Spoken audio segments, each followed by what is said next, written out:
Si l'on dit aujourd'hui qu'Israël extrait des tonnes de sable pour atteindre l'Asie, les personnes qui connaissent bien le sujet froncent généralement les sourcils et essayent de détourner la conversation. Elles pensent qu'il s'agit du mythique canal Ben Gourion. Il est vrai que le projet de creuser un canal d'environ 250 à 260 km reliant la mer Rouge à la mer Méditerranée paraît, pour le dire prudemment, irréaliste. Le coût de construction de ce canal, qui pourrait concurrencer le canal de Suez, est actuellement estimé à environ 100 milliards de dollars. De plus, en dehors de cette somme vertigineuse, la construction d'un tel canal exigerait de résoudre des problèmes géopolitiques et environnementaux extrêmement complexes. Bonjour à tous! C'est pourquoi je tiens à clarifier le sujet de cette vidéo. Aujourd'hui, nous allons voir comment Israël creuse le fond de la mer Méditerranée et pourquoi cela pourrait ouvrir une route maritime depuis l'Asie. Toutefois, les termes employés ici prêtent à confusion, ou plus exactement, relèvent d'une certaine exagération.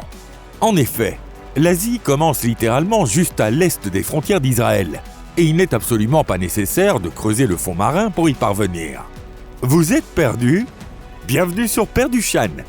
Alors, comme toujours, reprenons les choses dans l'ordre.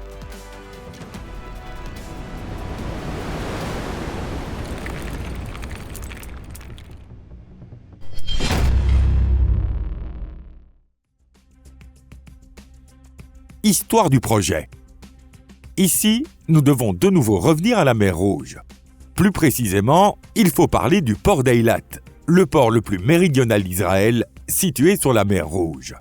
Ce port se trouve dans une position géographique extrêmement avantageuse pour recevoir des marchandises en provenance d'Asie. Malheureusement, il ne répond absolument pas aux exigences du transport moderne de conteneurs. Aujourd'hui, la majorité des marchandises est transportée par porte-conteneurs, et ces navires se répartissent principalement en trois types.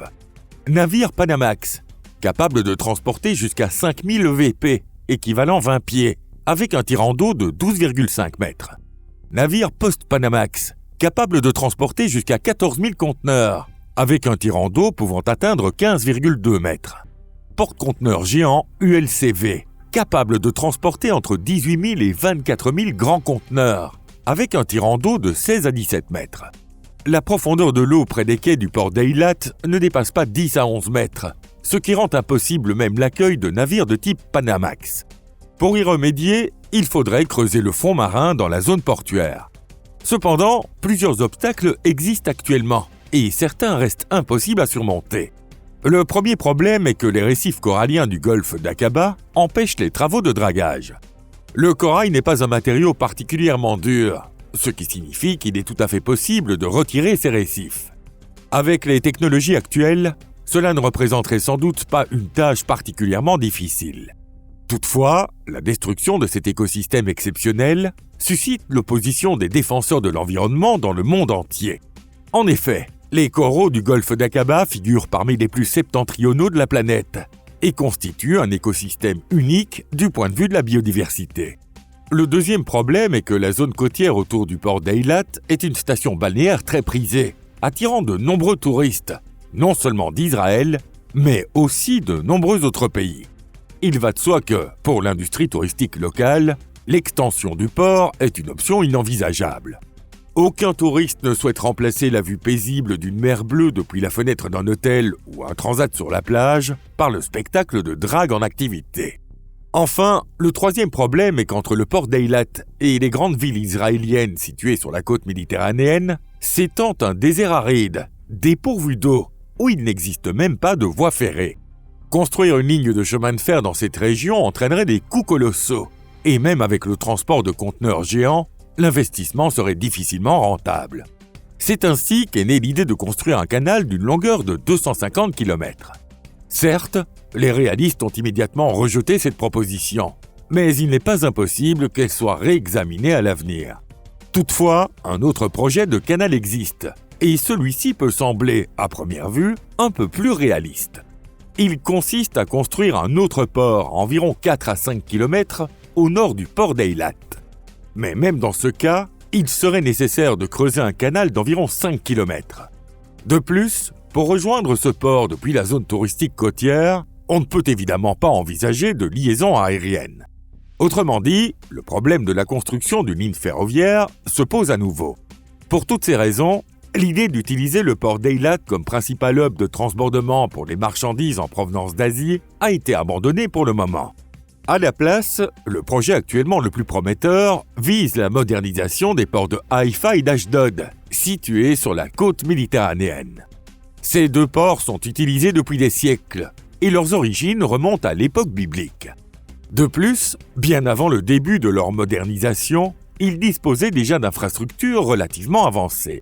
Naturellement, lors des différentes phases de reconstruction menées au XXe siècle, les porte-conteneurs étaient bien moins nombreux qu'aujourd'hui, et leur dimension était largement inférieure à celle des géants actuels. Au siècle dernier, une profondeur de 12 à 13 mètres dans les zones portuaires était suffisante. Mais aujourd'hui, comme nous l'avons vu, même des navires qui ne sont pas encore des géants, comme les Post-Panamax, exigent une longueur de 15 à 16 mètres près des quais. En conséquence, même les plus grands ports d'Israël ne sont plus adaptés au transport maritime moderne, et le pays s'est retrouvé menacé d'exclusion des principales routes maritimes reliant l'Europe et l'Asie. Dragage de la mer Méditerranée. Pour qu'Israël ne prenne pas de retard, il était indispensable de moderniser rapidement ses ports afin de répondre aux exigences du transport de marchandises contemporain. L'élément le plus crucial de cette modernisation consistait à creuser le fond marin le long du littoral méditerranéen. Dans le cas du port de Haïfa, les travaux les plus importants ont été réalisés dans le cadre du projet de modernisation du terminal Bayport. Lors des opérations de dragage dans la zone portuaire de Bayport, environ 15,5 millions de mètres cubes de sédiments ont été retirés. C'est ce qui a donné naissance aux rumeurs selon lesquelles des millions de tonnes de sable auraient été extraites sans raison. En réalité, une opération d'une telle ampleur n'a rien à voir avec un simple trou creusé dans un bac à sable. Il s'agit d'un chantier de génie civil d'une précision extrême. Grâce à ces travaux, la profondeur des chenaux et des bassins portuaires a été portée à 16 à 17 mètres. À la suite de ces aménagements, une nouvelle voie navigable capable d'accueillir les plus grands porte-conteneurs a été créée. Précisons d'emblée qu'à l'heure actuelle, le terminal Bayport n'impose aucune restriction concernant le tonnage ou la taille des navires. Il est particulièrement remarquable que presque tout le sable extrait du fond marin ait été utilisé pour la création de nouvelles zones de remblais portuaires. Cet aspect est d'autant plus important pour Israël que son territoire côtier est extrêmement limité. Autrement dit, les 10,5 millions de mètres cubes de sable utilisés pour créer ces terre-pleins destinés au déchargement et au stockage des conteneurs ont, en pratique, servi à étendre le territoire israélien. Bien sûr, c'est une plaisanterie.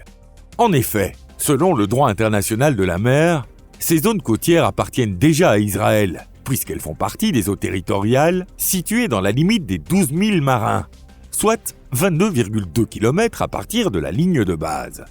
Il convient de rappeler cela à ceux qui croient aux histoires absurdes selon lesquelles Israël aurait creusé un tunnel sous l'Asie ou chercherait à agrandir son territoire. Outre le dragage du fond marin et l'aménagement des terre-pleins destinés à l'accueil des conteneurs, ce projet comprenait également l'extension de la principale digue de protection. Celle-ci a été ainsi allongée de 882 mètres. De plus, une digue de plus de 2100 mètres de long entourant l'ensemble du port a été mise en place et plus de 800 mètres de quais ont également été construits. Les travaux de modernisation du port de Haïfa ont débuté en 2015 et en 2021, un porte-conteneur géant ULCV y a accosté pour la première fois au terminal Bayport.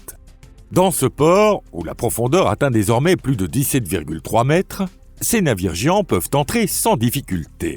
Toutefois, avant même le lancement de la modernisation de Bayport, un autre terminal appelé Carmel avait déjà été construit à proximité en 2010.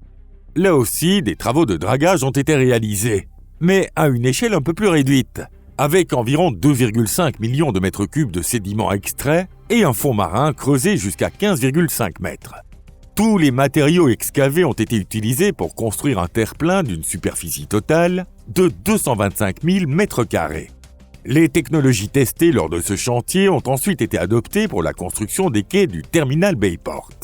Parmi les caractéristiques de cette méthode figurent le compactage en couches successives des remblais, les systèmes de drainage et les digues en pierre. Au total, ce projet a permis la construction de 700 mètres de quais principaux et de 250 mètres de quais secondaires. Des équipements modernes de manutention, tels que de grandes grues et des portiques de parcs électriques, ont également été introduits. Et bien sûr, il est impossible de ne pas mentionner le port Adarom, situé à Ashdod. Les travaux y ont été légèrement moins importants qu'à Haïfa. Cela dit, qualifier de modestes des travaux impliquant environ 6 millions de mètres cubes de sable reste discutable. Toute cette quantité de sable a été utilisée uniquement pour la reconstruction et la création d'une nouvelle zone terminale capable d'accueillir des porte-conteneurs à fort tirant d'eau.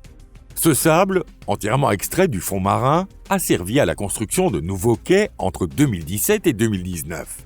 En conséquence, la longueur exploitable des quais du terminal sud a atteint environ 800 mètres.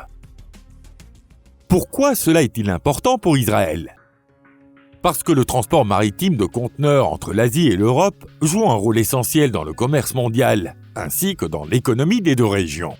La route maritime reliant l'Asie à l'Europe est l'une des plus fréquentées en matière de logistique internationale. Selon les estimations des experts, environ un quart des porte-conteneurs dans le monde empruntent cette route. Entre 2024 et 2025, le volume annuel de transport sur cette route a dépassé 24 millions d'EVP, équivalent 20 pieds. Cela soulève toutefois une question. Pourquoi parle-t-on principalement du transport de marchandises de l'Asie vers l'Europe et non d'un flux bidirectionnel ?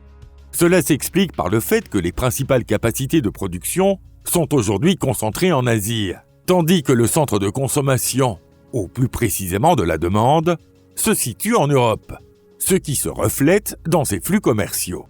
Sur cette route Asie-Europe sont principalement transportés des équipements électroniques, des machines, des biens de consommation tels que vêtements, meubles et accessoires, ainsi que des produits industriels et des automobiles.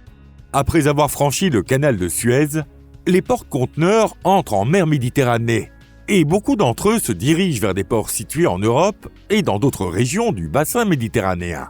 Les marchandises proviennent principalement de Chine, de Corée du Sud, du Japon, des pays d'Asie du Sud-Est et de l'Inde. Ne pas exploiter pleinement les avantages économiques qu'offrent des ports capables d'accueillir les plus grands porte-conteneurs serait donc extrêmement regrettable. Dans le commerce mondial, la question de savoir quels ports prennent l'avantage parmi les grands hubs de transit est déterminée par les principes mêmes de la logistique. À l'heure actuelle, le fait que les porte-conteneurs en provenance d'Asie puissent entrer directement dans les ports de Haïfa et d'Ashdod, sans transbordement dans un pays tiers, constitue un avantage considérable pour Israël. Grâce à la modernisation de ces deux ports, Israël s'est en pratique pleinement intégré au réseau commercial eurasiatique.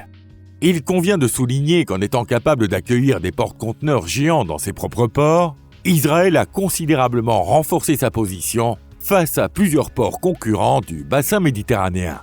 Parmi eux, l'Égypte est particulièrement concernée. L'existence de ports en eau profonde en Israël ne représente peut-être pas une perte directe et visible pour l'Égypte, mais elle réduit considérablement l'avantage du transport passant par le canal de Suez.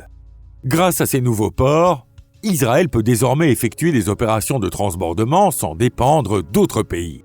Autrefois, les marchandises destinées à Israël étaient déchargées en Turquie, en Égypte à Port Saïd ou en Grèce au Pirée, avant d'être acheminées par des plus petits navires feeders. Mais aujourd'hui, Israël lui-même est devenu un hub de transbordement. Les grands porte-conteneurs, tels que les navires post-Panamax ou les ULCV, se dirigent désormais vers les ports de Haïfa et d'Ashdod, adaptés à leur taille, au lieu de décharger leur cargaison dans des ports égyptiens. Là, les opérations de déchargement sont réalisées en 24 à 48 heures à l'aide de portiques de conteneurs de dernière génération. Après le déchargement et les procédures douanières, les conteneurs sont transférés sur des navires feeders qui les acheminent vers des ports de la Méditerranée orientale, incapables d'accueillir directement ces gigantesques porte-conteneurs. Vous l'aurez compris, l'essentiel n'est pas que des millions de tonnes de sable aient été extraites du fond de la mer Méditerranée, mais qu'en modernisant en profondeur les ports de Haïfa et d'Ashdod, Israël a créé un hub logistique majeur sur la route maritime reliant l'Asie à l'Europe et s'est pleinement intégré au réseau mondial du commerce maritime du XXIe siècle. En revanche, les projets de construction d'un grand canal reliant la mer Rouge à la Méditerranée ou d'un canal plus court au nord de la ville d'Eilat restent à ce stade de simples concepts. Le temps montrera à quel point ces projets sont irréalistes. Le moment venu, Je ne manquerai pas de vous tenir informé de l'évolution de la situation. Si cette vidéo vous a plu, n'hésitez pas à la soutenir et à la partager avec vos amis. Merci à tous de votre attention. À très bientôt. Au revoir.